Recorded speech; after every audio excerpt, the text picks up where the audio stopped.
¿no? Delirium tremens, o sea, esas visiones pesadillescas, terribles, que suelen acompañar a los alcohólicos y que, como ustedes saben, ha habido dos vías que son desconcertantes, pero reales, para la superación de esta situación de miedo, de pesadillas que nos pueden sorprender y generalmente nos sorprenden en la noche y cuando menos lo esperamos y que sentimos que son presencias reales, etcétera, y que son reales, puesto que se nos manifiestan y nos aterran, ¿no? Este, el, el delirium tremens es algo que tiene o se han encontrado dos vías para dominarlo, para controlarlo, para aplacarlo, etcétera. Una vía es Alcohólicos Anónimos, es decir, compartirlo con otros que están igualmente asustados ante este misterio, ante esta revelación del oculto y que comunicándolo tienen como se van dando fuerza los unos a los otros sin miedo, confesando lo que les pasa, por un lado. Y por el otro lado, por la vía religiosa. Hay un dato que no sé si ustedes conocen, pero Solares fue invitado cuando, casi recién publicado el libro, fue invitado a Moscú. ¿Por qué? Porque en Rusia, en la Unión Soviética entonces, había una gran cantidad de personas padeciendo alcoholismo y delirium tremens. Y el gran problema que enfrentó es que, ¿cómo decir en la Unión Soviética que la vía de salida era religiosa? Imagínense, eso es tabú en un Estado oficialmente ateo, de una filosofía materialista radical, pero no había otra solución más que Alcohólicos Anónimos por un lado y por el otro la meditación, la reflexión y el silencio. No sé si ya Samuel esté con nosotros. Tardes, Ahora, ¿cómo están? Samuel, ¿cómo estás? Muy bien, muchas gracias, Paco. Qué bueno, qué bien. Entonces, sí hacemos la sesión, vas a estar presente, vas a Sí, nada sí, más en segundo por plano, supuesto ¿no? que voy a estar presente, ¿eh? Muy bien, pues ojalá te recuperes pronto. Ojalá, No sé si anda por aquí ya Javier. no lo sé. Vamos a ver, aquí en participantes.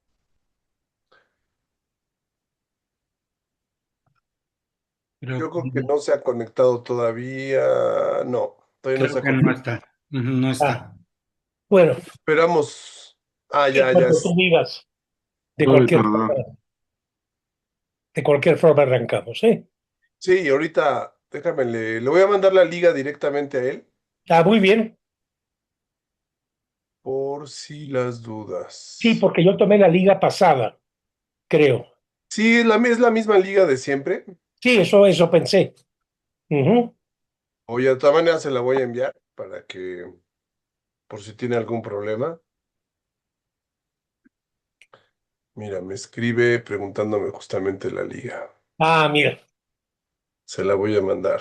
Ah, Y fíjate que hoy me decía la doctora que me vio, que es que, claro, eso yo ya lo sabía, que tanto la miastenia como el EPOC se encuentran en que provocan fatiga, en que provocan cansancio. Entonces, lo que ahora quieren analizar es porque, pues ya a mis 84, el, el corazón puede que no sea el mismo. Y aunque no tengo nada, porque ya me hice análisis en el corazón, hay que saber exactamente el desgaste que hay y entonces hay que atacar por ahí para evitar el cansancio. Y eso es lo que yo quiero, evitar el cansancio, porque me limita mucho, obviamente. No puedo leer con la intensidad de antes, no puedo pensar con el tiempo que le dedicaba antes y al mismo tiempo, pues claro, esta sensación de fatiga es muy desgastante, ¿no? Es muy desgastante. Pero bueno, aquí estamos. Mientras le guste a uno la vida y disfrute uno, ¿verdad?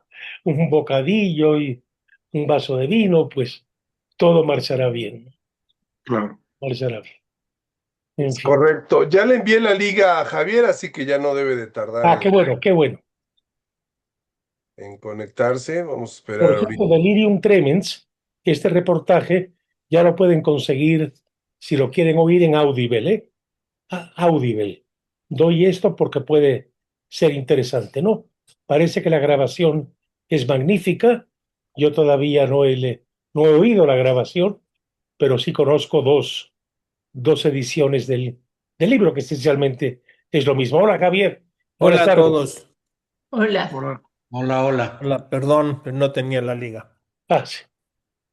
Pues sí, la idea es entrar a estos reportajes que buscan lo interior, que buscan lo misterioso. Recuerden que toda la obra de Solares, digo una pequeñita introducción, gira o su núcleo es el misterio, lo que no puedes racionalmente explicar de un modo definitivo y último, etcétera. Eso lo llevó a, entre otras cosas, bueno, toda su obra gira en torno a esos ejes, menos las novelas puramente históricas, y aún así, pero su libro de Madero, que descubre otra dimensión de Francisco Madero.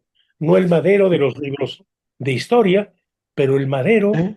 que era, que ¿Qué era lo un, que- un heredero, que era un administrador de una gran propiedad en Chihuahua, que era de su familia además, pero el hombre que disfrutaba enormemente una, una bailada, el hombre que disfrutaba enormemente el silencio, la meditación, y el hombre que fue coherente al mismo tiempo en la lucha por un México de división de poderes, liberal, y al mismo tiempo también un hombre que enfrentaba esta diversidad que se desata en México en el enfrentamiento al gobierno de Porfirio Díaz y que abarca mentalidades tan diferentes como las mentalidades del norte del país, las mentalidades del centro del país y las mentalidades del sureste y de las zonas de cierto predominio de los pueblos originarios. ¿Cómo manejó Madero todo esto y con su propia busca de coherencia con su realización personal? Eso hace esa novela, Madero el Otro, una novela fascinante. Y en Delirium Tremens, insisto, es ese, ese mal de nuestro tiempo que tiene que ver con adicciones a las que no sabemos por qué se nos imponen, por qué se nos presentan como inevitables de alguna forma, pero al mismo tiempo también por qué nos atormentan. Vean ustedes, el caso de ese hombre que la salida del el delirio del alcohólico, es el Requiem de Mozart. El Requiem de Mozart lo lleva a otra dimensión y lo lleva a un grado importante de dominio de sí mismo. Pero en fin, yo termino y le cedo la palabra a Javier. Gracias, Bueno, Paco. Pues, estimado Javier, bienvenido. Buenas tardes. Hoy es la 10ª sesión del seminario. Estamos a 25 de marzo y le recordamos que próxima semana no habrá sesión por la Semana Santa. La siguiente sesión será hasta el 8 de abril, después de hoy. Así que adelante, Javier. Muchas gracias. bueno, muchas gracias. Gracias, Paco. Quiero empezar diciendo que conozco 5 personas que pueden hablar de Nacho Solares mucho mejor que yo. Ah, Paco Prieto, que ah, lo conoce muchísimo más a fondo que yo. Pepe Gordon, ujú, Antonio Cristani. Acá tenemos una entrevista que le hicimos Lolis y yo cuando se hizo en teatro, hasta la entrevista cuando se hizo en teatro, Delirium Tremens. ujú. Y por supuesto su viuda Mirna, perdón. Mirna quería estar hoy con nosotros, pero su hija está casada con un ingeniero que trabaja en una compañía británica, ingeniero regiomontano, que trabaja en una compañía británica, y los dos viven en Londres. Entonces ella Sí, aprovecha las vacaciones de la UNAM para poder ver pues a su hija, ¿verdad? Y a los dos sí, nietos que tienen. Y la mala pata que hoy era cuando tenía su boleto de avión, sí. ¿no? Pero bueno, en fin. Bueno, entonces yo voy a tratar de hacer una pequeña introducción y después dejar hablar a Paco. Una pequeña introducción de Nacho Solares y sobre todo de Nacho Solares periodista, por por el tema de Delirium Tremens. Mm, Primero, no sé si Paco les platicó un poco de la generación, del contexto en el que se ubica Nacho Solares. Nacho Solares nace en el 45, si la memoria no me... o en el 46, en el 45. sí. Yo creo que es una generación que termina por ahí del 46, 45, etcétera, y que empieza por el 30 y tantos, no sé, como entre Vicente Leñero y Nacho Solares. Ujú, ujú. No sé si Paco estaría de acuerdo. Sí. Ya después, personas como Alberto Ruiz Sánchez, yo ya los veo como diferentes. Por ejemplo, Alberto yo creo que ya es mi generación. O el mismo Héctor Aguilar Camín. Ujú. Ellos creo que ya se diferencian. Pero en fin, eso no es más que subjetivo. Nacho Solares nace en los 40, es de la generación de los nacidos en los 40, y él mismo eh, se ubica como un desubicado de su generación. O Ah, sea, dice, mi generación no mira para el pasado, yo miro hacia el pasado, eh, etcétera. Él mismo, estoy parafraseando una entrevista que le hicimos Lolis y yo en los años 80, entonces le estoy hablando al joven Solares. Él mismo se consideraba a sí mismo en esa época como un escritor sin imaginación. Decía que era un escritor con poca imaginación y que los escritores con poca imaginación les venía muy bien recurrir al periodismo mm, y que los escritores con gran imaginación no les convenía mm, venir del periodismo, del oficio periodístico. Es una vieja mm. discusión. Hemingway decía que había que ser periodista y después dejarlo. Conocí periodistas, Mento Giardinelli, etcétera, que decían lo mismo. No, hay que hacer periodismo, pero después hay que dejar de hacer periodismo. Eso. Nacho no. Ahora, Nacho Solares, como periodista, fue un periodista muy precoz, que destacó muy fuerte, muy rápido, no tanto escribiendo, que también lo hacía, sino dirigiendo, editando publicaciones de cultura. Mm, Él trabajó en un banco cuando vino de Chihuahua, es de Chihuahua, trabajó en un banco y luego trabajó en la revista Claudia, que dirigía Vicente Leñero, y coincidió ahí con algunas otras personas, José Agustín, etcétera. Sin embargo, nunca tuvo nada que ver con el grupo de Juan José Arriola. Se me fue el nombre de cómo se llamaban, que era un taller literario. No tenía nada que ver con ellos. Y trabajó, fue jefe de redacción de revistas, muy joven, veintitantos años, habrá tenido 23, 24 años cuando era jefe de redacción de revistas. Hacía reportajes. Después se fue a ser jefe de redacción de Plural con Octavio Paz y después jefe de redacción del Diorama de la Cultura, que yo digo que en realidad era el editor del Diorama de la Cultura, que en ese momento, estoy hablando de los 70s, era sin lugar a dudas el suplemento cultural que regía la discusión cultural en el país. En un momento en que el país no estaba tan fraccionado como estamos ahora, Y entonces el diorama, el Excelsior era la clave para leer al país, y el diorama era la clave para leer la vida cultural de, del país. Entonces, ese era el periodista. Cuando viene el golpe de Excelsior, la expulsión de Julio Scherer, Nacho también se va, y entonces empieza a hacer cosas muy extrañas.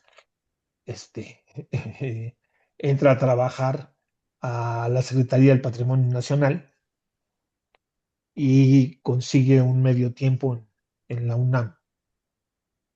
Es justo en ese momento cuando nosotros lo entrevistamos, cuando nosotros lo conocemos. En ese entonces era un autor con muy poca obra. Tenía una novela, Puerta del Cielo, una obra de teatro, El problema es otro, que, que hizo bastante ruido. La novela, que fue una novela que le fue bastante bien, y publicó por aquellos años, si la memoria no me traiciona, el libro, esta es la primera edición De Delirium, sí. del libro, y si la memoria no me traiciona, se publicó el 15 de enero de 1979. ¿Sí? Y era eso, algún libro de cuentos y poco más. Así es. ¿Sí? Y escribió Delirium Tremens y lo escribió como reportaje.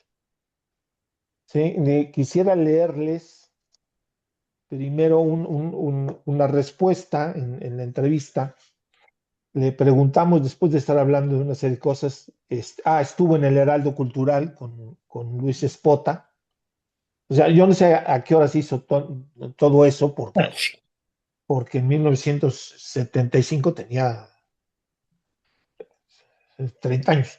O sea, no sé a qué horas hacía eso. Javier, Entonces, yo quiero añadir una cosita breve. sí, Fíjate que yo lo había leído por algunos reportajes publicados en el Excelsior y que me tocaban mucho porque no se quedaba en lo puro realista, sino que buscaba y lo te hacía realista el misterio, lo onírico que hay en las actitudes humanas, pero al mismo tiempo también porque gozaba de la gran estimación de Vicente Leñero, a quien yo también admiraba y quería muchísimo, y yo me acercaba a la redacción de Claudia para poder conocerlo un poco más a él en interacción con Vicente, a escucharlos, etcétera. Y me acuerdo también que no se había cuajado realmente una relación. Hasta que él publica Puerta del Cielo, yo había publicado Caracoles en Joaquín Mortiz, y un crítico, escritor también de ficción, Sergio Gómez Montero, que vivió buena parte de su vida en Baja California, escribe un artículo relacionándonos a los dos, pero en un periódico que no leía nadie, en el Nacional. Entonces yo no sé cómo me llegó a mí la nota, el artículo que era bastante largo, y además llamándonos burgueses, llamándonos casi católicos trasnochados, etcétera. Y entonces yo tomé el teléfono, le pedí el teléfono a Leñero, le hablé a Ignacio y me dijo, por favor, vente, tráeme la nota. Y ahí empezó nuestra amistad, porque resultó en la conversación que no solo compartíamos la amistad con Vicente, el gusto por ciertos autores que nadie leía en nuestro medio, como Graham Greene, por ejemplo, y entonces, y además, el amor por los toros. Cuando de pronto yo hice una mención, me dijo, ¿eres taurino? Digo, sí, mucho, voy todos los domingos. Bueno, yo también. Y a partir de ahí se inició una amistad, sí, un crítico que nos reunió para criticarnos a los dos, entre otras cosas por burgueses y redentos, es el que hace posible que nos encontremos y se inicie una larga relación. Es todo lo que quería añadir. sí. Y ahorita vamos a retomar, porque yo creo que ese es el punto importante, la parte del espíritu. De hecho, la entrevista se llama de las relaciones entre el espíritu y la literatura. Eh, Este, y, Y Solares es un caso muy interesante como periodista porque es muy raro Mm, un periodista que se interesa por el, el mundo espiritual, las apariciones, el, la otra vida, por supuesto la religión. Este, es muy raro. Los periodistas, los grandes reporteros en términos generales suelen ser muy terrenales, muy, ujú. y de eso quiero hablar un poquito del reportaje.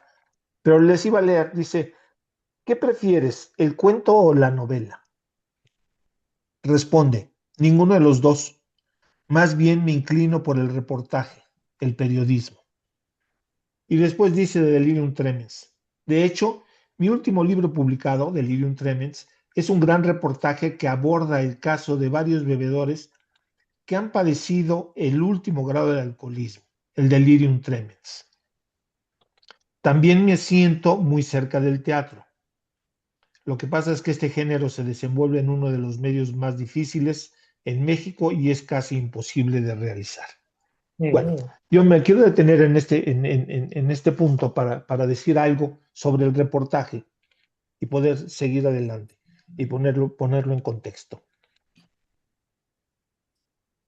Mientras que la nota periodística y el reportaje informativo y el periodismo cotidiano, digamos, se suele centrar en los hechos y en México, lamentablemente, en las declaraciones, el reportaje no se centra en los hechos. El reportaje se centra en explicar los fenómenos, las carreras de acontecimientos. Hay un gran reportaje que ganó el Pulitzer en los 60s, que me gusta poner de ejemplo para ilustrar esto, que se llama La Guerra Desconocida, el Frente Ruso de la Segunda Guerra Mundial. Mm, Es un reportaje que escribe un gran reportero estadounidense, Salisbury, en los años 60, donde se pone a investigar y a reconstruir lo que fue el frente ruso de la Segunda Guerra Mundial. Porque mm, para Occidente el frente ruso eran 3 párrafos. Bueno, quizás exagero, no eran 3 párrafos y eran 3 páginas, pero no mucho más de mm, 3 páginas. Y realmente la Segunda Guerra Mundial se peleó en el frente oriental.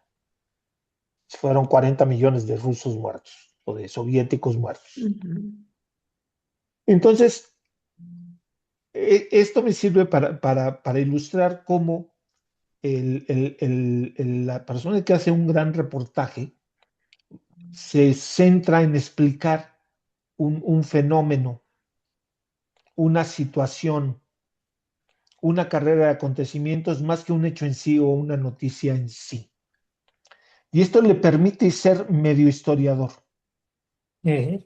O sea, puede regresar, como en este caso, a los años 40 y recrear lo que sucedió en los años 40, pero siempre con una visión actual. Eh, y muchas veces la semilla de estos reportajes es personal. Es muy difícil escribir un reportaje de estos sin una inquietud personal, sin una necesidad de encontrar uno mismo una explicación del, del fenómeno para uno mismo. Y ese es el caso que diría yo que ese es el caso de Nacho Solares. Nacho Solares escribe un reportaje, él mismo lo dice muchos años después, un reportaje novelado. En ese entonces a nosotros no nos dijo que era un reportaje novelado, no lo pensaba, pero con los años sí pensó que sí había novelado una serie de cosas, porque entrevistó a 100 y pico de personas con delirium tremens, ¿sí? Y no hizo el clásico estudio que hubiera hecho un psicólogo o un sociólogo sin demeditarlos, ¿sí? Pero un psicólogo hubiera hecho un análisis, etcétera, hubiera comparado fichas y demás. Y a él no le interesaba eso, a él lo que le interesaba era la historia. Y lo que le interesaba de la historia era la relación del delirium tremens con lo inexplicable, con lo oculto, con las visiones, con las apariciones. Si leyeron el libro, o quienes leyeron el libro, verán que inmediatamente se fascina, cuando está empezando a hablar de esto, se fascina con el personaje de Gabriel. ¿Por qué? Porque Gabriel de inmediato habla de apariciones. ¿Sí?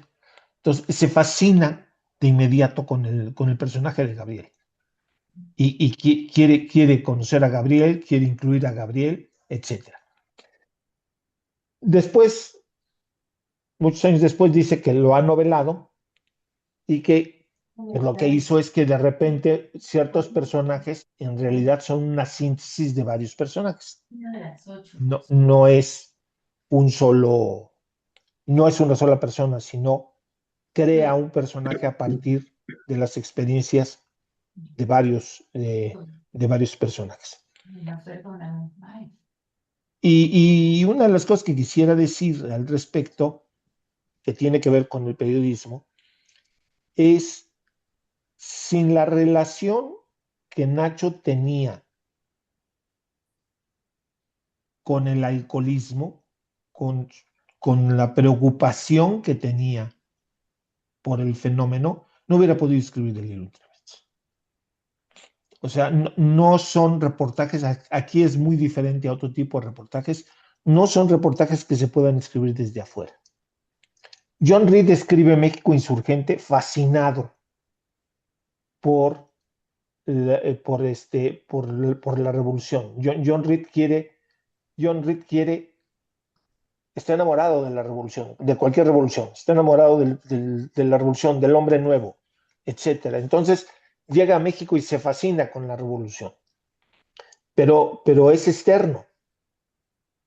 En este caso es una pluma que escribe desde adentro. Y Por añado que eso, fue con mucho miedo, perdón. porque su papá era alcohólico y dos tíos también eran alcohólicos y había vivido de cerca todo esto y le daba mucho miedo. Entonces era como una necesidad de buscar una salida, una terapia, algo que lo protegiera y lo defendiera de poder caer en el alcoholismo. En fin. Muchos años después, cuando hizo la obra de teatro Antonio Cristani, Ujú. Antonio Cristani siempre ha trabajado en las obras de De Nacho Nacho. Solares. Y de motu propio, muy impactado por Delirium Tremens, en 2007 se puso a escribir, lo vio como la publicidad de una obra de teatro, se puso a escribir la obra, se tardó año y medio, fue con Nacho, no le había dicho nada a Nacho, fue con Nacho Solares, le dio el manuscrito y le dijo, pues igual esto nos cuesta la amistad de 20, 30 años que tenemos, pero Mm. es un regalo. Y se la dio. Nacho, este, la leyó con mucho miedo porque dijo, ¿y qué hago si no me gusta? Eh, No le cambió nada. Nacho dice que no le cambió nada, que le encantó. Y, y empezaron a hablar con nosotros del recorrido que ha tenido el reportaje. Es muy raro que los grandes reportajes tengan largo recorrido. A diferencia de las ujú. grandes novelas igual tienen recorridos más largos. Los grandes reportajes no suelen, no suelen vivir mucho, ¿sí? Sin embargo, Delirium Tremens se volvió un libro muy importante para los alcohólicos, para combatir el alcoholismo, y incluso es un libro que se usa en, en instituciones de, de tratamiento del alcohol.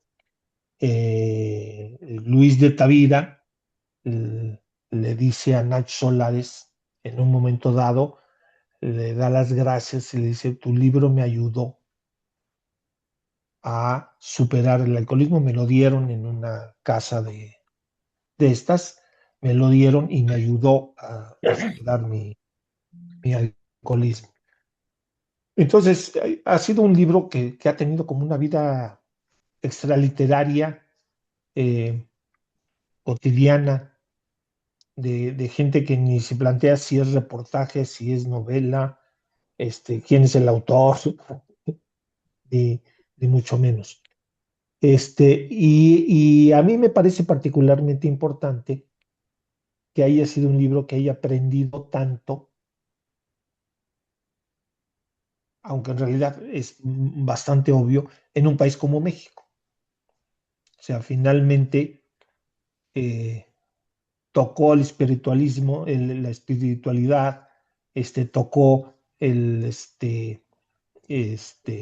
esta religiosidad que hay en mucha gente, etcétera, ¿no?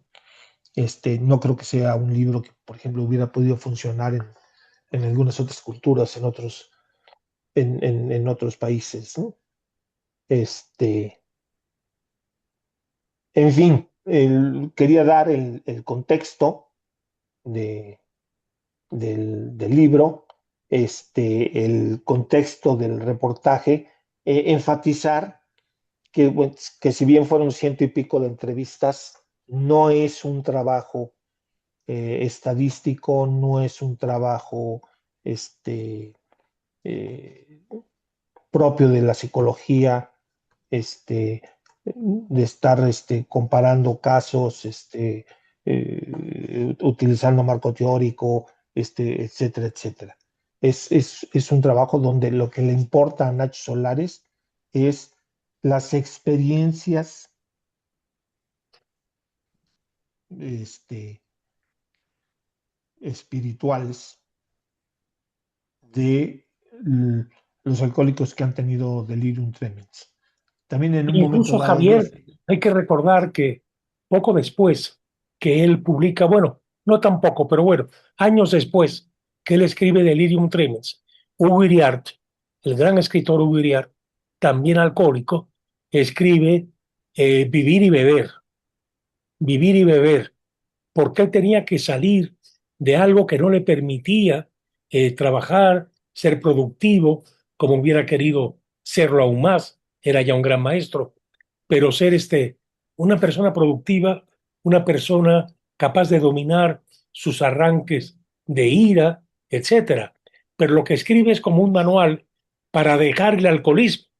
Es un libro sin poesía, es un libro útil, claro, pero es un libro sin poesía.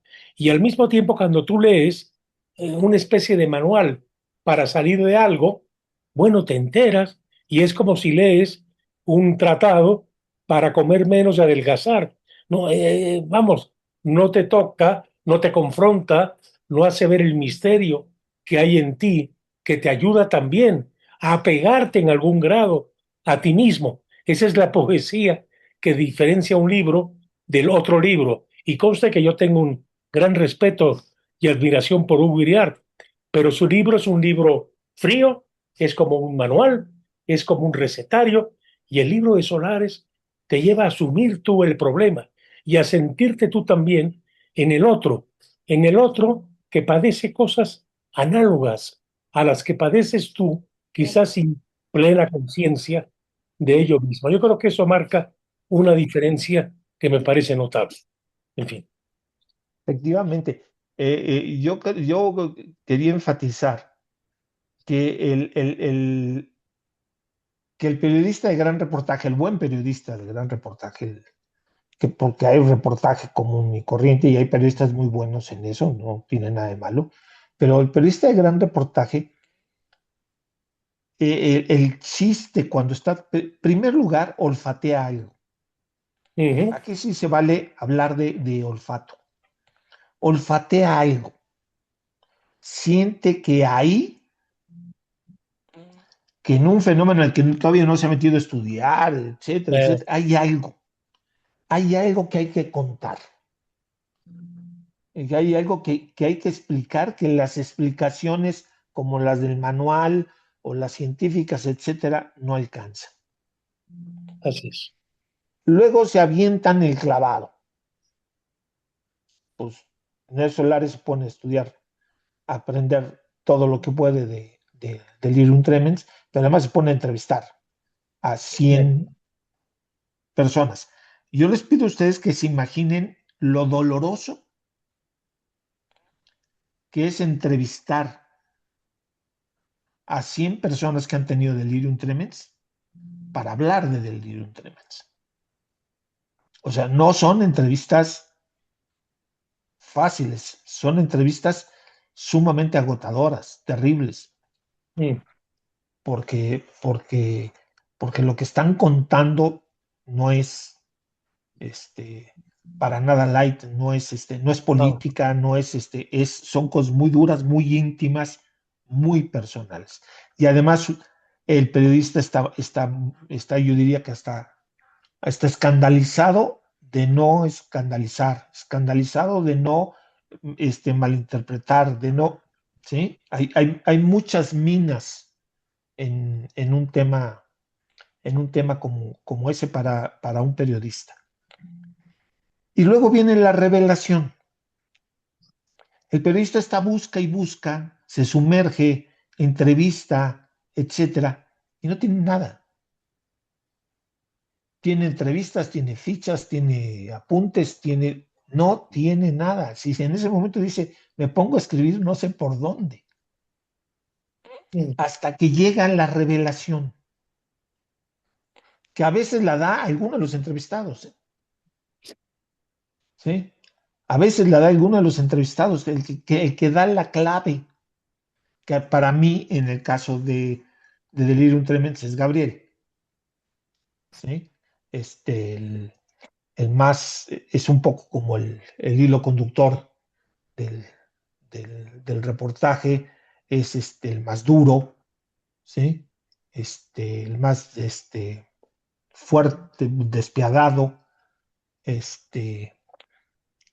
y ahí es donde el periodista, en este caso Nacho, descubre cuál es el reportaje que quiere escribir. ¿Sí? Yo creo que, por ejemplo, Nacho se da cuenta de cuál es el reportaje que quiere escribir cuando Gabriel le habla de las apariciones. Mm. Cuando le dices que yo tengo apariciones. ¿Sí? Para mí ese es el momento. Para mí es un libro sobre las apariciones del delirium tremens, no sobre el delirium tremens. ¿Sí? Y Gabriel está desconfiado al principio porque igual está pensando con, con cierta razón de que va a ser un reportaje normal, que se van a hablar de estadísticas y de cosas y de que cuando da el delirium tremens y con qué cantidades de alcohol y todo ese tipo de cosas, ¿no?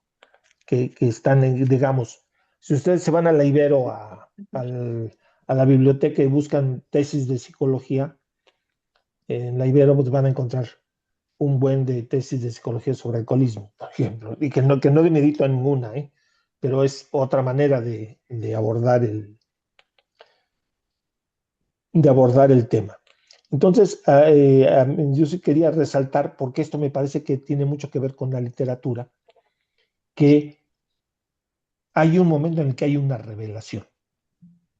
En el caso, por ejemplo, de John Reed, la revelación le viene cuando conoce a Villa, ¿sí? Hay una anécdota muy buena de John Reed. John Reed, después de México, se va al frente de la Primera Guerra Mundial, se aburre como loco. John Reed es un periodista en busca de una revolución. De la revolución, imagínense, en el siglo XX se trataba de la revolución, del hombre nuevo.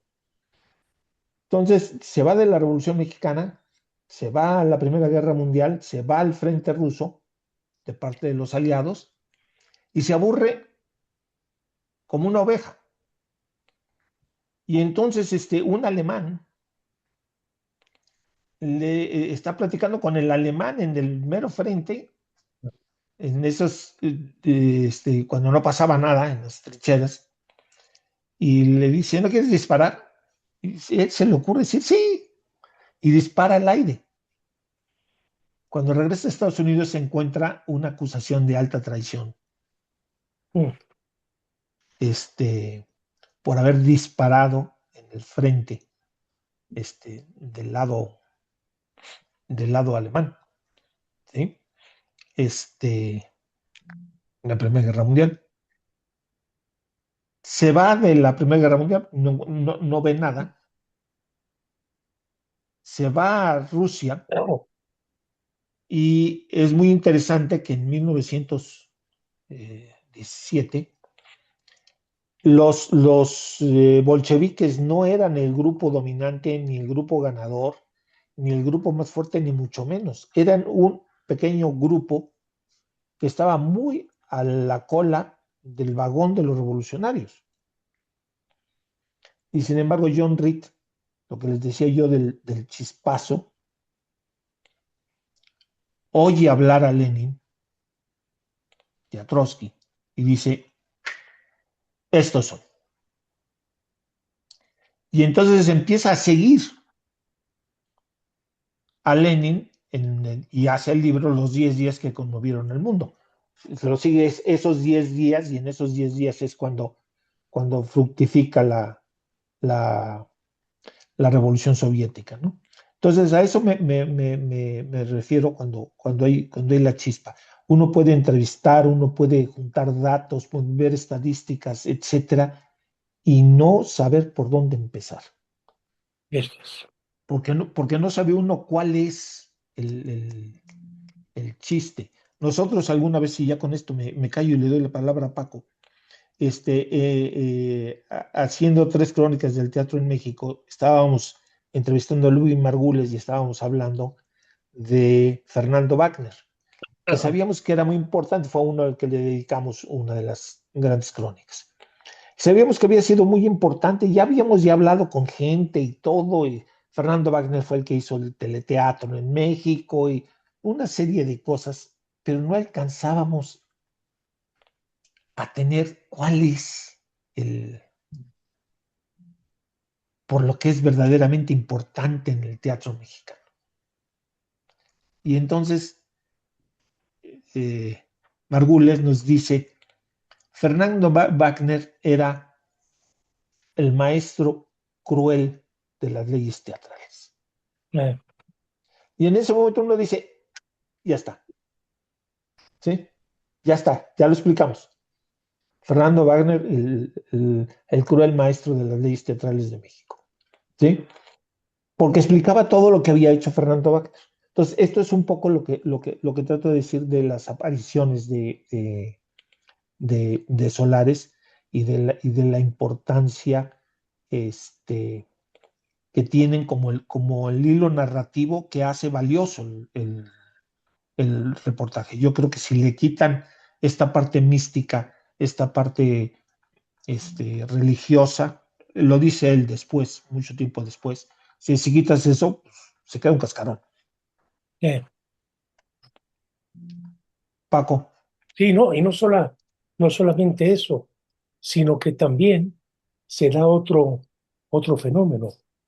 Esas cosas que los novelistas y los reporteros de este tipo de trabajos, estos reportajes de la vida interior, muestran, y que tiene que ver con las cosas que habitualmente hacemos y olvidamos, sepultamos en el inconsciente. Nos haría vergüenza recordarlas.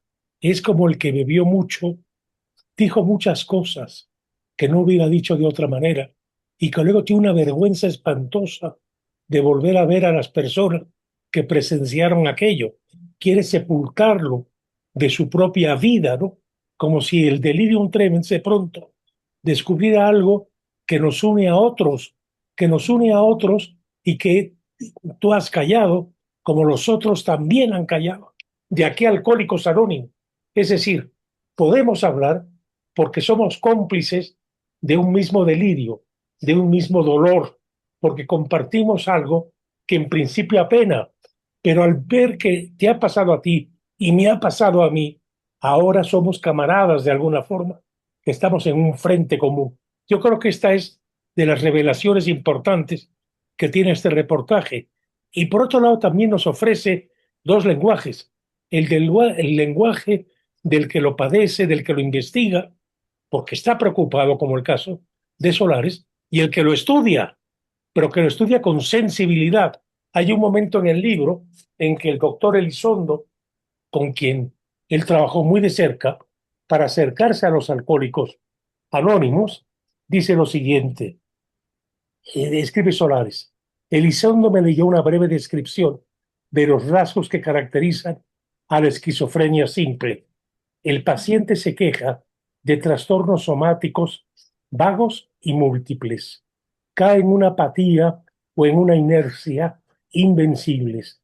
Pero esta fatiga o esta depresión cubre una serie de posiciones psicóticas y antiguas, desinterés hacia una actividad sistemática, desorden sexual, conducta afectiva paradójica, frialdad, brutalidad con sus allegados. Por ejemplo, con frecuencia el aislamiento social es, entre comillas, justificado por concepciones nebulosas sobre la marcha del mundo, la religión, la abstinencia, etc. Casi siempre es posible, aunque a veces muy difícil, captar en el curso de esta evolución una cierta actividad delirante o alucinatoria de forma discreta que los que lo rodeaban ni siquiera habían notado. En estas formas es donde se dan situaciones extraordinarias. Tal sujeto, durante más de un año, continuó viviendo normalmente a los ojos de su familia, mientras había abandonado todo trabajo y deambulaba por la ciudad, entrando y saliendo a sus horas habituales. Tal otro era considerado por sus allegados como un inventor, porque había conseguido albergar sus tendencias autísticas en un laboratorio donde preparaba descubrimientos en el curso de una actividad tanto más misteriosa cuanto discordante, etc. Esta forma ambulatoria de la enfermedad puede revelarse a veces peligrosamente, y algunas reacciones agresivas revelan su secreto de modo trágico. Todo parece, pues, resumirse en una agravación progresiva de la inafectividad y del desinterés. En estos casos, es preciso buscar cuidadosamente los trastornos del curso del pensamiento, los elementos a menudo difuminados del delirio, que se revelan en la rareza de las motivaciones o de las conductas. Por ejemplo, un pequeño funcionario sin iniciativa y formal que consulta al médico por preocupaciones hipocondríacas puede revelarse en su casa como un verdugo que mantiene a su familia en una vida completamente mecanizada y ritualizada, y en definitiva se trata de una evolución esquizofrénica de marcha lenta y que data de varios años. Sin embargo, aunque algunos de los rasgos de la esquizofrenia, como el aislamiento, la creencia en lo mágico, podría corresponder a la personalidad de Gabriel, del que nos ha estado hablando Javier, y de otros alcohólicos que han dejado de beber, lo que resalta en el trato con ellos no es la apatía que menciona el texto médico, sino por el contrario, el interés en la vida y sobre todo en la parte oculta de la vida, en su misterio.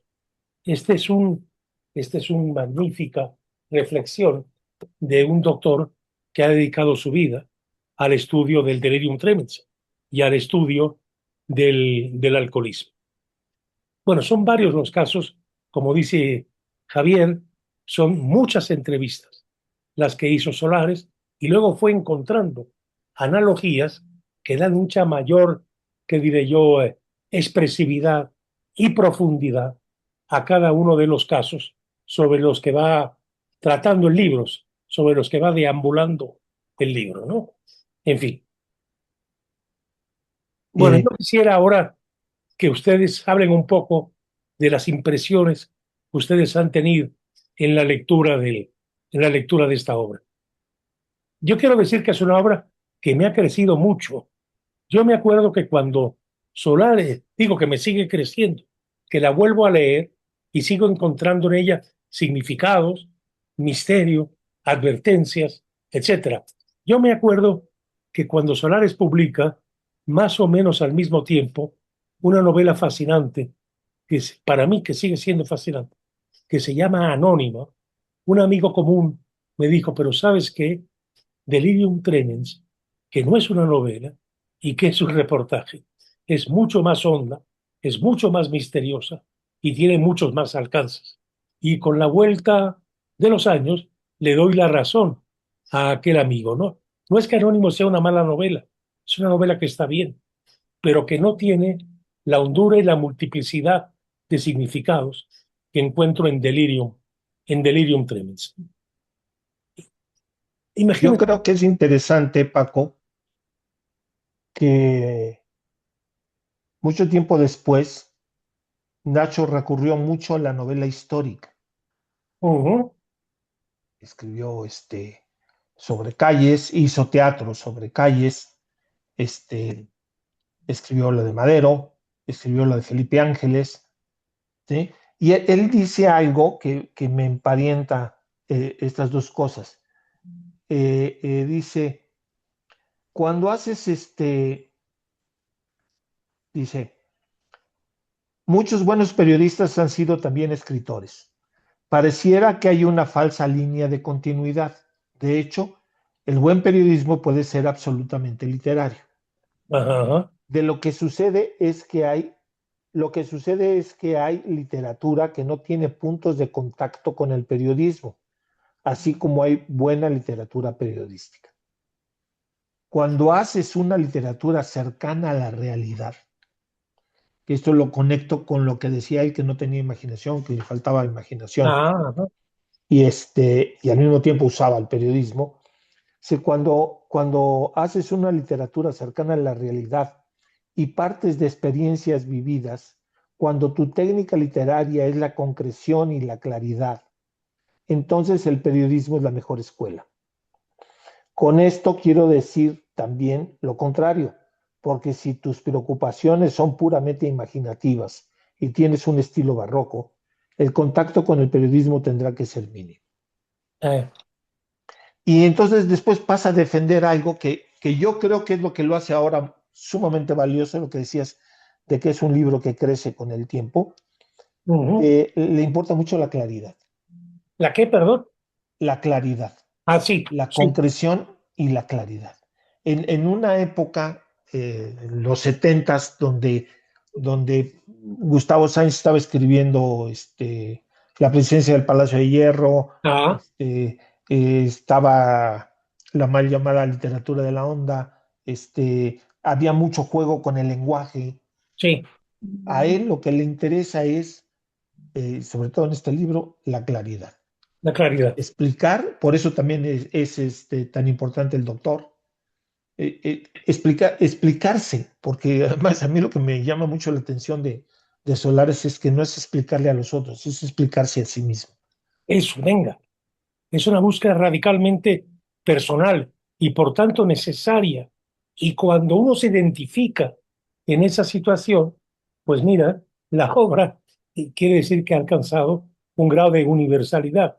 Hay un punto en que comenta un personaje, ¿cómo quieres que Dios descienda a tu corazón si solo estás pensando en ti mismo?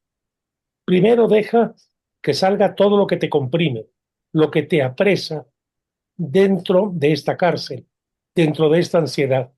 Las culpas y los remordimientos están ahí, los puedes ver, son tan antiguos como tú mismo, te han acompañado cada instante de todos estos años dolorosos.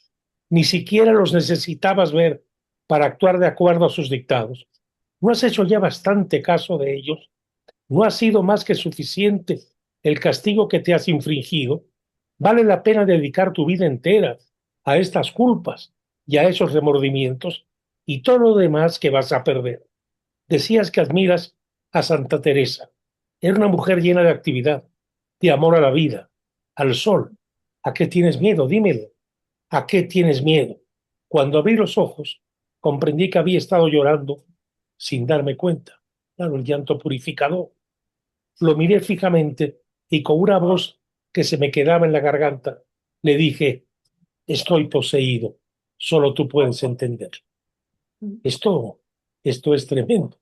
Es decir, reportear el periodismo como el objetivo, ¿no? Y sin embargo, algo que solo cuando cobres la vida de tus propios miedos es cuando lo puedes realmente entender.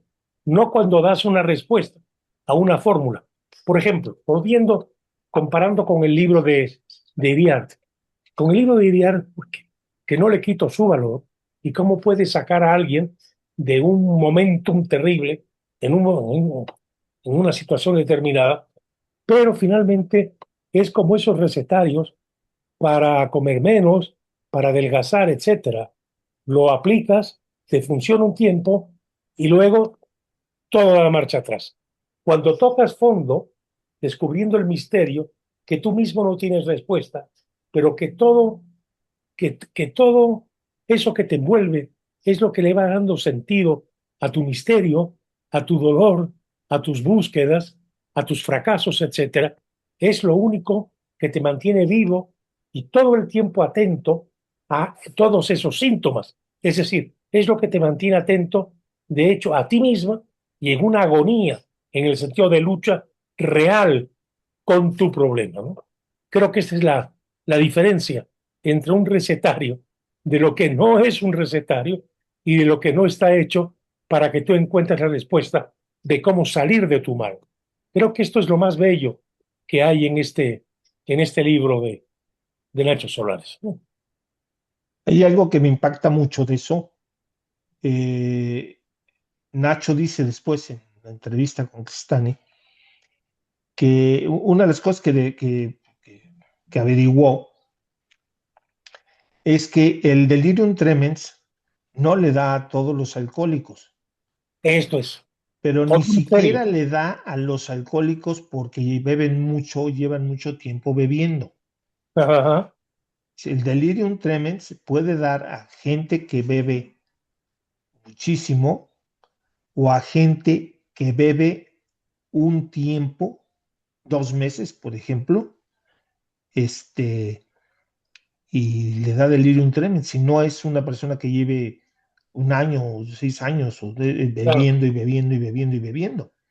Y dice que depende de la persona y de lo que la persona ha vivido. O sea, no es una causa-efecto Eh, del alcohol. Entonces entran las otras capas, la espiritualidad, la religión, el sentido de culpa. A mí me llama mucho la atención en el reportaje el inmenso sentido de culpa que hay en muchísimos de los casos, eh, pero no solo en cómo lo verbalizan, sino en el delirium tremens propiamente dicho. uh-huh. O sea, ¿por qué el delirium tremens son apariciones de la Virgen? ¿Por qué el delirium tremens son ángeles que se convierten en demonios? O sea, ahí hay un componente biográfico de espiritualidad, religión, culpa, muy fuerte, que no suelen explicar los recetarios, ¿no? O los estudios estadísticos de. Y al mismo tiempo es un libro que te va metiendo en sueños, que te va metiendo en, ¿qué te diré yo? En verte a ti mismo como el gran misterio que somos cada quien, ¿verdad? Hay quien no es susceptible a ese misterio, a ese extrañamiento, a esa atracción en el fondo por lo que te ha venido constituyendo. Yo creo que esto es lo que hace que este libro tenga un fondo que nos lleva a un cierto infinito exploratorio, ¿no? Que es que uno diría, ¿cómo es posible que un reportaje supuestamente radicalmente objetivo provoque todo esto como un gran poema, ¿no? En fin, pues yo quisiera conocer un poco de las lecturas de ustedes. Confieso que me está costando trabajo manejar la voz, ¿no? Y claro, me canso, pero me encantaría además tener la experiencia de ustedes como lectores de Delirium Tremens. Adelante. Ah, Paco, bueno, quisiera comentar algo. Hace unos años yo escribí un libro sobre prevención de adicciones para niños y adolescentes por Ah, encargo de Editorial Norma. Y desde luego, bueno, no tiene la profundidad y la espiritualidad que tiene Delirium Tremens, pero lo que quería un poco comentar es que entre los entrevistados, finalmente es un gran reportaje que yo hice, pero entre los entrevistados, en todos los muchachos, porque pues eran jóvenes, adolescentes, niños, lo que aparecía es lo que comentaba Javier, la culpa presente todo el tiempo porque traicionaste a lo mejor a quien más te quería, a quien ah, confió en ti, a quien esperaba. Tú dijiste, ya me voy, como aquí aparece, ¿no? Que pierden a sus familias, pierden sus trabajos, pierden todo y tienen en el fondo una enorme culpabilidad, sienten mucha culpa por todo lo que han perdido y por todo lo que han traicionado a todos, eh, que finalmente se han traicionado un poco a sí mismos, ¿no? Porque todos los días dices, yo no lo vuelvo yo no vuelvo a beber, lo prometo.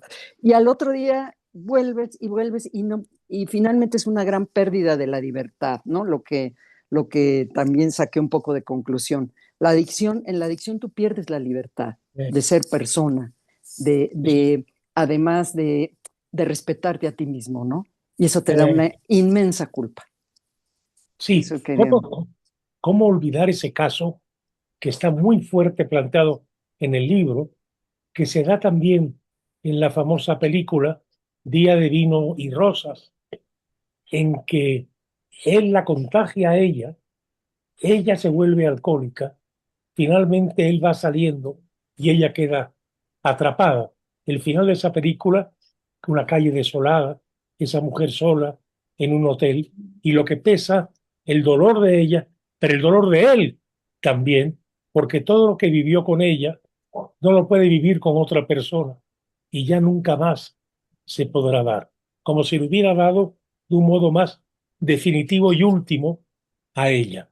Es tremendo y es hacer una analogía con una película que trata como uno de los casos que se plantea y que son más allá de casos, porque no es un caso que sea distinto a mí. El problema está en que es un caso que puedo encontrar de alguna manera en mí mismo, ¿no? ¿Alguien más? Salvador levantó la mano. Adelante, Salvador. Sí, ¿se me escucha? Sí, Sí.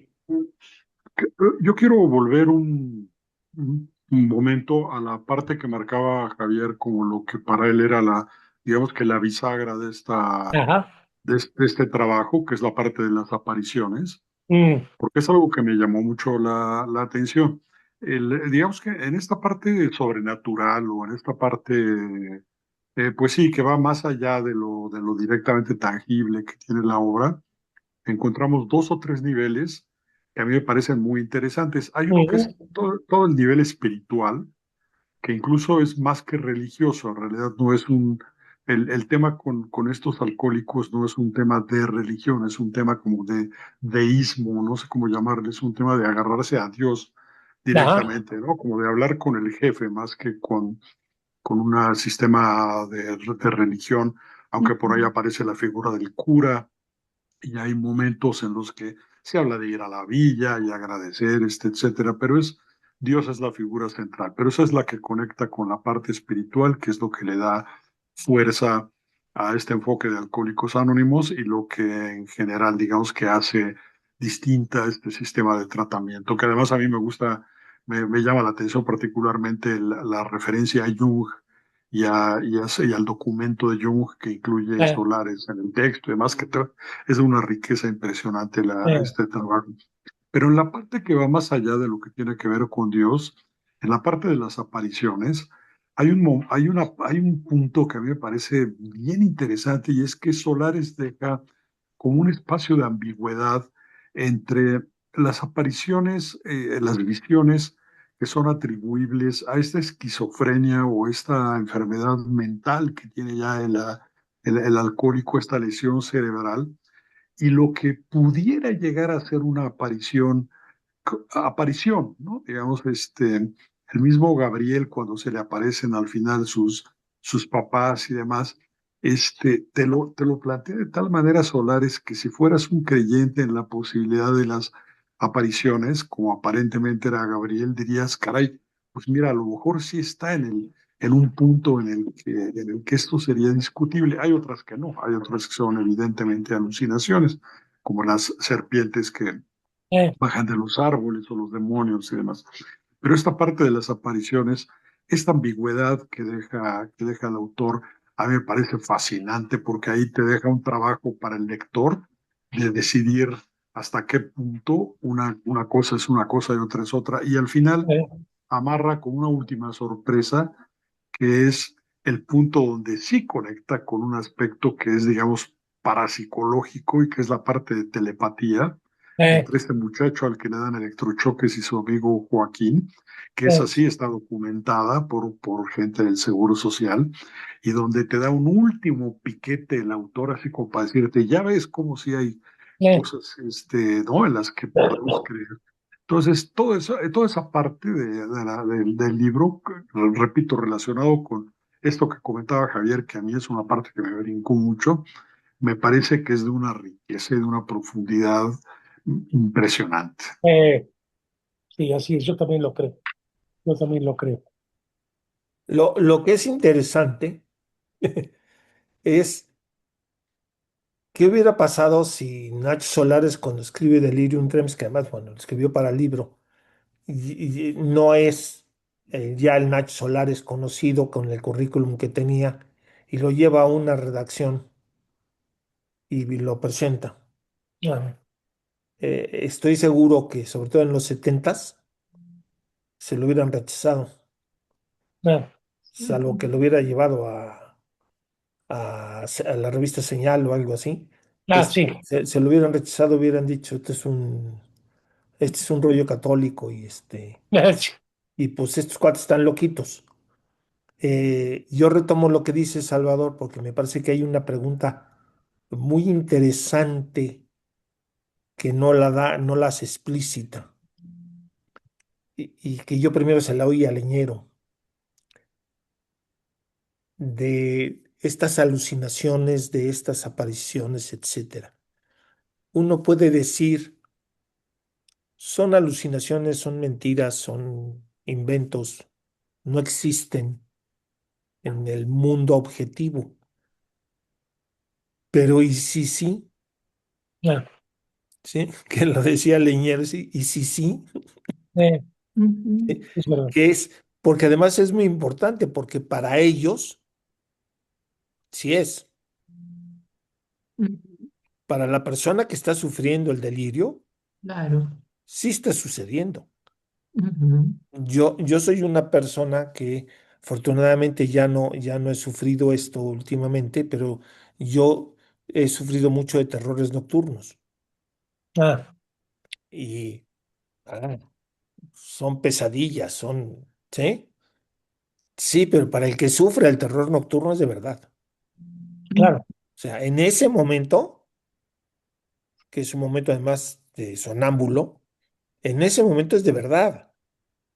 Si estoy viendo un monstruo, estoy viendo un monstruo. Si estoy viendo a un tipo con un puñal junto a mi cama, lo estoy viendo, Eh, ¿sí? Ya a los 15, 20 segundos, 3 segundos, no sé, reacciono y ya, ¿sí? Pero, pero, pero sí existe. O sea, y era una época donde esos niveles de, bueno, los hippies sí, pero de ahí en fuera, esos niveles de existencia eran como negados, ¿no? así Como, es. por eso Javi, yo, una palabra que no usaría nunca en Delirium Tremens es una palabra bastante dañina luego para el periodismo, que es este objetivo, la objetividad. Ah, Este, Claro. sería la objetividad según quién, claro. ¿sí? Javi Claro, y lo que no Guadalupe se vale quieren es que comentar algo. invente. pero, pero quedarse con la facilidad de decir, ay, pues al fin y al cabo que el cuate que está teniendo el delirio no le está pasando de verdad. Claro. Guadalupe y Tavi. A mí me Bueno, gustaría comentar una cosa. Lo que más me llama la atención a mí en el libro es un poco lo que estaba diciendo Salvador y lo que estabas diciendo, Javier. Esta parte que no todos los alcohólicos tienen delirium tremens, no, pero muchas otras personas que no son alcohólicos tienen lo que se podría categorizar como delirium tremens. mm, ¿Quién dice que tus terrores nocturnos, Javier, y yo sé de lo que estás hablando bien, no son un modo de delirium tremens? ¿Cuántas personas simple y sencillamente no tienen, o tenemos, o tienen, un velo más transparente entre realidades? Y quizás eso es lo que él también está, pues, enseñando. Yo siempre que he creído que la única diferencia entre un santo y un loco, pues es que le crean los demás. ¿es que, perdón? Que le crean los demás. Juana de Ah, Arco estaba loca o era santa. Ujú, A claro, léale. ujú. Y de esa manera ven diablos y ven lo que sea. Y si te da susto, pues eso se convierte en algo que te asusta. así es. Fíjate que hay un comentario a Delirium Tremens que hace alguien que fue un gran amigo de Solares. Luego tuvieron un distanciamiento que no tiene caso ahorita comentarlo, pero que es Juan Tobar. Juan Tobar, buen cuentista, buen novelista, buen traductor. Juan Tobar, que ya falleció, ahora se habla poco de él y lástima, porque es un magnífico escritor, que trabajaron juntos en el diorama además. Juan Tobar escribe, Delirium Tremens ilustra, en sus casos, fracasos de impecabilidad en la elección del infierno. Habría así una línea temática común a este libro y a La Puerta del Cielo que Solares novelara anteriormente. Una línea donde podría inscribirse aquella célebre frase de León Blois: el mayor dolor del hombre es el dolor de no haber sido un santo. Es el dolor de no haber sido una personalidad perfectamente integrada, perfectamente dueña de sí, perfectamente realizada.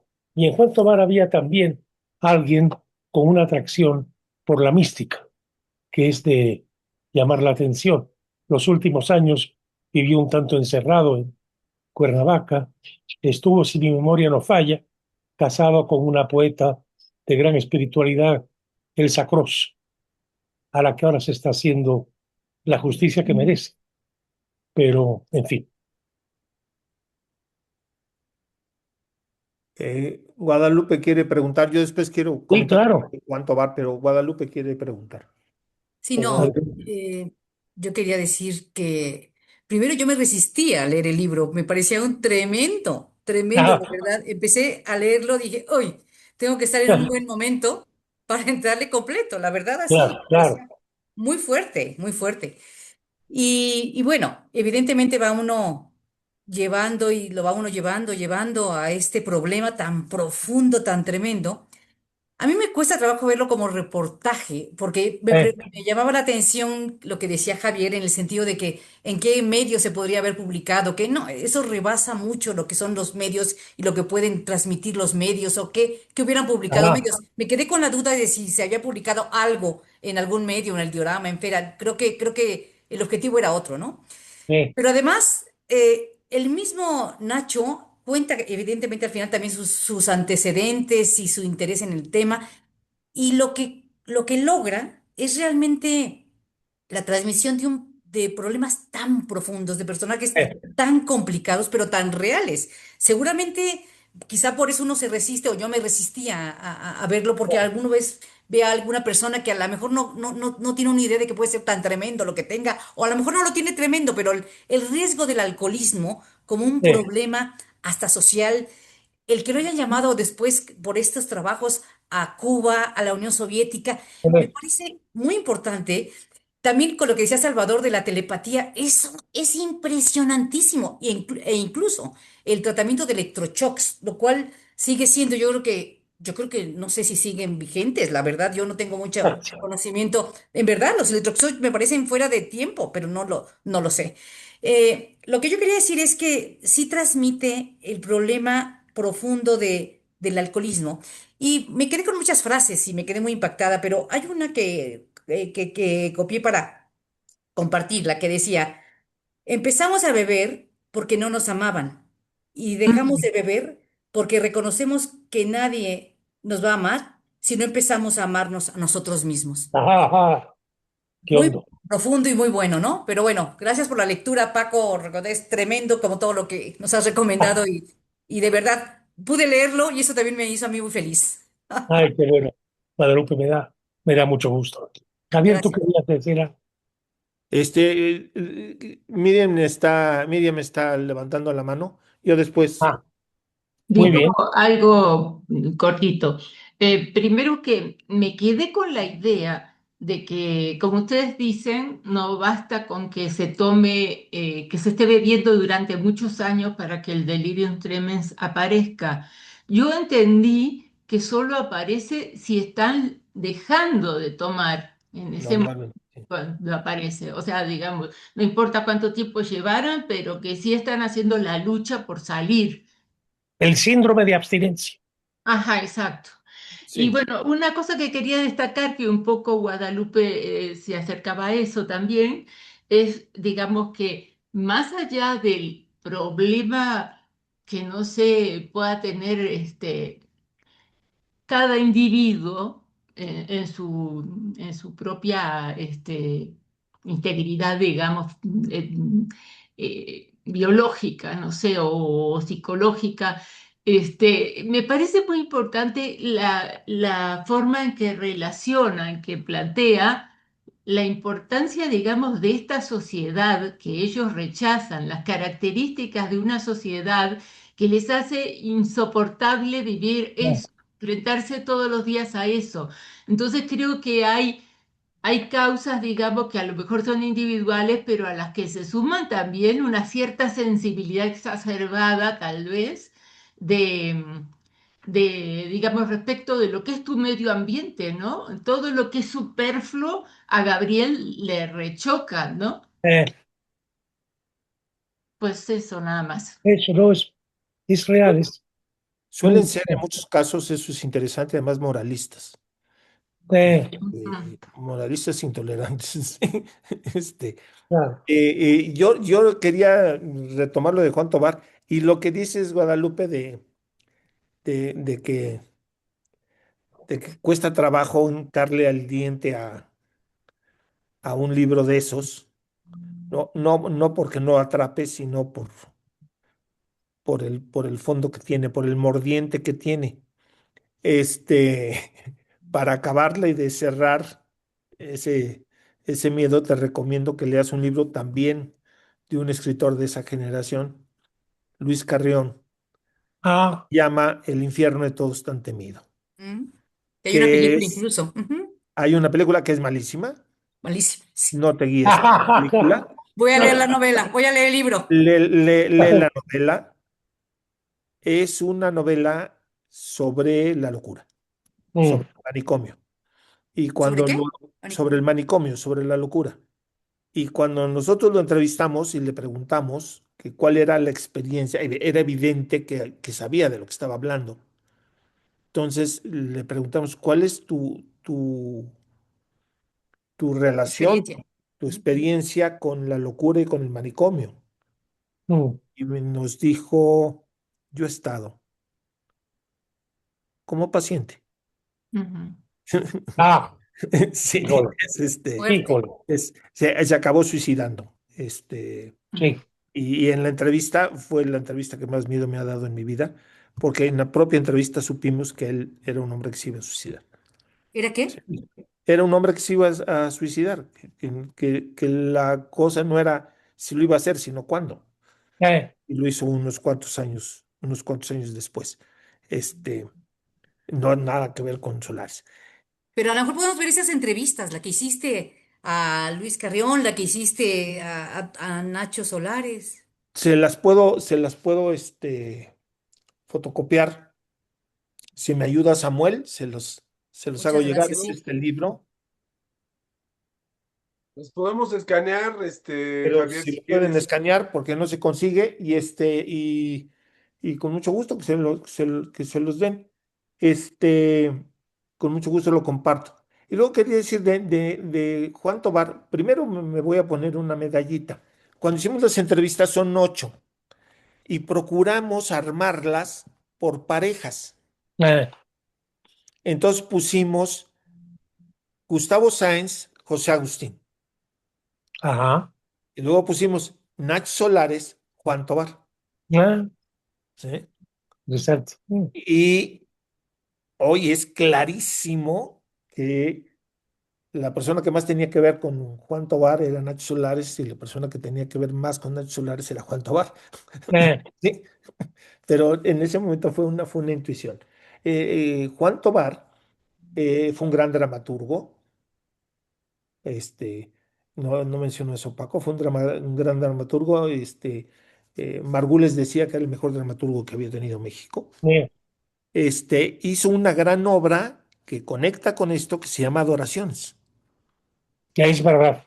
que es una gran obra que tiene que ver con el mundo prehispánico y con la conquista, etcétera, y es una gran obra. Y también es de una gran espiritualidad.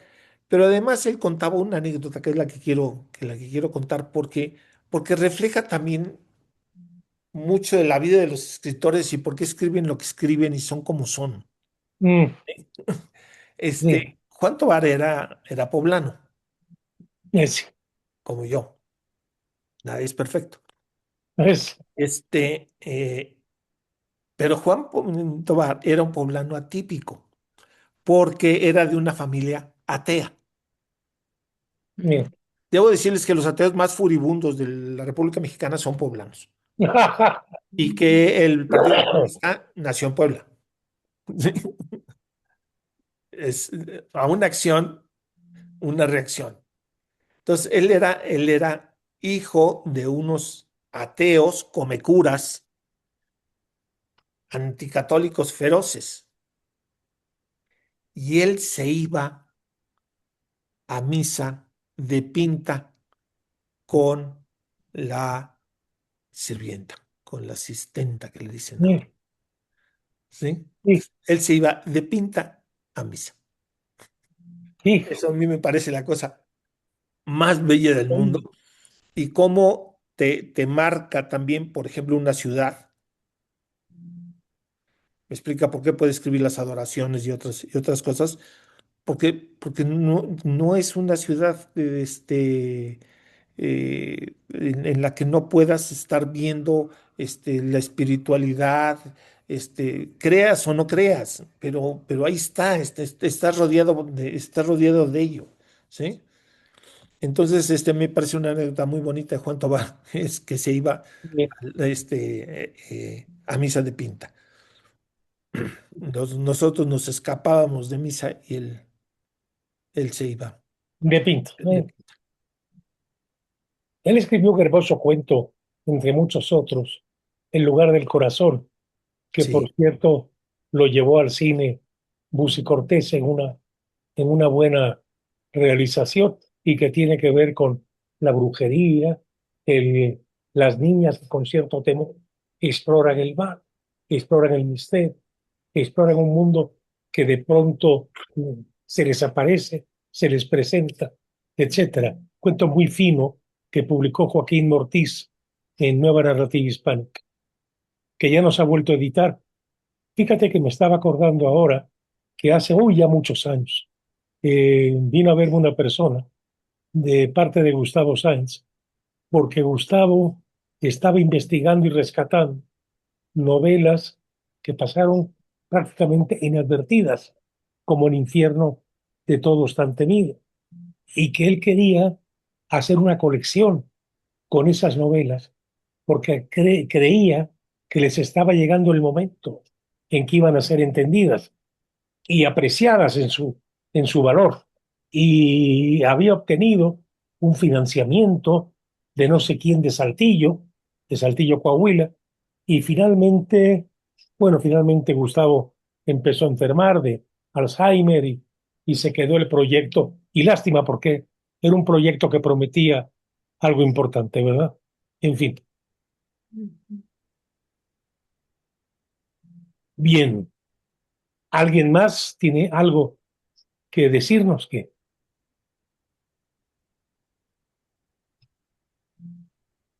Bueno, yo quiero recordar que espero estar en mejor forma, no la- después de Semana Santa, en que vamos a ver otro reportaje de la persona, otro reportaje del misterio, y sin embargo realidad. El caso del personaje del atentado que rescató Emmanuel Carrère, que estuvo en los juicios, que buscó al personaje todo lo que pudo, no pudo sacarle prácticamente nada, pero sin embargo va contando las contradicciones, las dudas, ¿no? Y nos deja todo vivísimo, porque se nos impregna y se nos queda en la mente, ¿verdad? Después de leer el libro sigue vivo en nosotros. Y yo me pregunto, ¿puede esperar algo mejor, más gratificante un novelista cualquiera? En fin,